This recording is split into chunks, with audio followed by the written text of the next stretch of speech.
Gente, acabei de assistir o 7º episódio de Invencível. Esse episódio, ele não foi bom. Ele não foi bom. Ele foi tão bom, ele foi tão sensacional que eu ficava torcendo. Não acaba, não acaba. Mais um episódio com a classificação indicativa de 18 anos para mais. Porque a gente tem alguns episódios que a classificação indicativa é de 16 anos. Mas, na real, a gente sabe que Invencível, os episódios 18 para mais, que tem muita violência, são os melhores. E aqui a gente tem algumas respostas, algumas revelações que é uma das melhores partes da história de Invencível. Como, por exemplo, a própria história do robô e aquele plot do Imortal também. Eu terminei de ler nessa semana, pessoal, todas as HQs de Invencível. Inclusive, já que eu adorei essa história, eu vou começar a trazer bastante vídeos falando sobre as HQs também. Só que só para deixar bem claro, aqui nesse vídeo ele vai ter spoilers sobre o episódio número 7, mas não vai ter spoiler das HQs. Mas eu já sabia de algumas coisas que iriam acontecer nesse episódio. E mesmo assim, quando essas coisas aconteceram,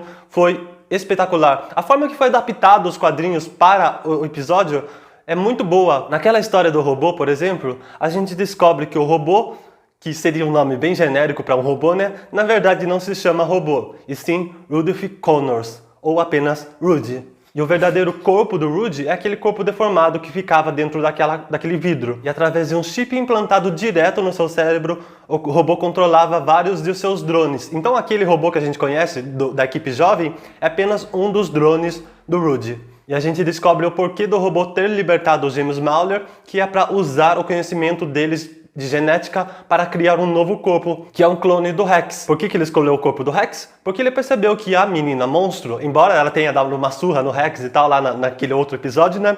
Ela tem uma quedinha pela aparência física do Rex. E eu gosto muito da forma que isso foi adaptado, porque os diálogos são muito bons. A gente sente, é um momento muito emocionante ali, no momento que o Rudy cria a própria cópia. Afinal, o Rudy, desde que nasceu, ele vive dentro daquele vidro. E o interessante é que ele construiu aquele vidro para ele nunca precisar sair de lá. Mas isso acabou mudando a partir do momento que ele se apaixonou pela menina monstro. E quando os gêmeos criam o clone ali, não é como se tivesse transferido a consciência do Rudy para o outro corpo. É apenas um outro clone, né? Então entra nessa questão do paradoxo. Qual dos dois é o verdadeiro? É o paradoxo do navio de Teseu, igual o Visão Branco em WandaVision, né? Ambos são o verdadeiro, só que o intuito sempre foi com que o Rudy do corpo do Rex fosse viver a vida, fosse talvez conquistar a menina monstro. Saved my life. Of course, I would never let you die, die, die, die, die, die, die, die, die, die, die, die. Essa cena foi muito bizarra. E o corpo original do Rudy, que já nasceu aparentemente todo deformado ali, apesar de ter um cérebro a nível gênio e ter 30 anos, escolhe morrer como forma de redenção. Rudy é um dos meus personagens favoritos de Invencível. É claro que há controvérsias em tudo isso que ele fez. Inclusive, até gerou um certo trauma ali no Rex Explode, quando viu um clone de si mesmo, criança ainda. Então, há sim muitas controvérsias nas atitudes do robô. Entretanto, em questão de desenvolvimento de personagem, gente, eu adoro esse personagem. Que história fenomenal!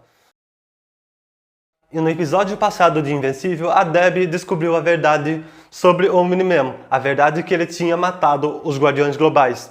E, gente, nesse episódio a Debbie acorda ali, toda despenteada e tal, ela vê o buraco na parede de lá, e ela continua, vai bater de frente de novo com o seu marido. Essa mulher é fenomenal, acho sensacional a coragem, até mesmo a ousadia dela questionar, bater de frente assim com o Omni-Man, mesmo ela sendo apenas uma mulher, um ser humano comum. E uma coisa interessante que a gente começa a ver no Omni-Man é que talvez ele tenha algum motivo para ter feito o que ele fez. A Debbie e depois inclusive até o Cecil começa a tentar arrancar essa informação dele. Só que acaba que ele não conta para nenhum dos dois. Então fica essa grande questão. Por que o Omni-Man fez o que ele fez? Essa é a grande questão para ser respondida no episódio final. O Cecil e os agentes dele, como a gente viu anteriormente, inclusive, ele estava espionando a casa do Omni-Man. Então ele ouve toda essa conversa dele com a Debbie. É um personagem bastante ousado também, um ser humano comum, mas ele é bastante estratégico. Depois que o Omni-Man descobre que estava sendo ouvido, ele mata os agentes ali do Cecil, inclusive O Donald, que não morre nos quadrinhos, ele acaba morrendo aqui. E o Cecil realmente usa tudo que ele tem para tentar parar o Omni-Man. O Cecil deixa bem claro que a intenção não... Ele sabe que ele não vai ser efetivo para derrotar o Omni-Man. Mas a intenção é segurar, atrasar ele. Para quê? Porque aparentemente o Cecil quer colocar o Mark contra o Omni-Man. O Cecil até estava testando o Mark anteriormente, quando ele viu ele para Marte, inclusive. Inclusive o Cecil até tentou utilizar os mortos-vivos do Sinclair, que apareceu no episódio passado, contra o Omni-Man. Segurou ele por um tempinho só. Mas acho que é relevante lembrar que o Sinclair está trabalhando agora com o Cecil. Só que ele não contava com o ressurgimento, com o renascimento de um dos guardiões do globo, que é o Imortal. Se a gente descobre que ele se chama Imortal, não é por acaso. É porque ele realmente tem o poder de imortalidade, de se regenerar e tudo mais. E ele é trazido de volta à vida pelos Gêmeos Mauler. Inclusive, fica a pergunta: por que raios que o Cecil não reviveu o Imortal? Os Gêmeos Mauler queriam controlar o Imortal. Só que aparentemente o robô deu uma fórmula errada ali para os Mauler e o controle mental falhou. E assim que o Imortal despertou, ele já despertou com uma fúria total ali para cima do Omni-Man. Então ele ressuscitou e já foi para cima do Omni-Man. Bom, mas antes de falar do Imortal, vou falar um pouquinho sobre o Mark nesse episódio. Que no episódio passado meio que terminou o relacionamento com a Amber. E nesse episódio ele tenta ali de todo jeito de se desculpar com essa menina. Mas essa menina, gente, que menina chata, insuportável. Eu achava que ela estava magoada com o Mark porque ela não sabia que ele era o Invencível. Então, pela perspectiva dela, ele era uma pessoa babaca que sempre dava um bolo nela, que sempre se atrasava. Mas, nesse episódio, a gente descobre que ela já sabia. O que faz sentido, né? Afinal, ela é namorada do garoto, ela ia perceber que tem alguma coisa diferente. É impossível não perceber, né? Mas ao invés dela chegar nele e falar, tipo, sei lá, eu sei que você é um super-herói, tá bom? Não, ela ficou fazendo birra a respeito disso. Gente, não consigo gostar dessa garota. Mas eu gosto bastante do William, que é aquele amigo do Mark que tentou consolar o Mark, só que jogando umas verdades na cara que doeu um pouquinho no Mark, né? E aí o que o Mark fez? Ele foi para a Eve. Oh, que bonitinho, finalmente, né? E a Eve estava lá na casinha que ela construiu com os poderes dela, no meio da floresta, fazendo o quê? Simplesmente o que ela sempre faz, né? Que é ser foda. Eu acho interessante que a gente vê ela salvando vidas, ela ajudando as pessoas e tudo mais, sem que ninguém precise falar. Ela simplesmente vai e faz, né? Diferente do Mark. Bom, mas no final, quando ela e o Mark se aproximam daquele local onde o Omni-Man estava enfrentando aquela espécie de monstro marinho que apareceu no episódio anterior, sem saber de nada do que estava acontecendo, o Mark acaba até ajudando o pai contra esse monstro. Nessa hora eu fiquei tipo, eita, não ajuda ele não, deixa ele se ferrar ali com o monstro. Mas é claro que o Mark não ia fazer isso com o próprio pai, né?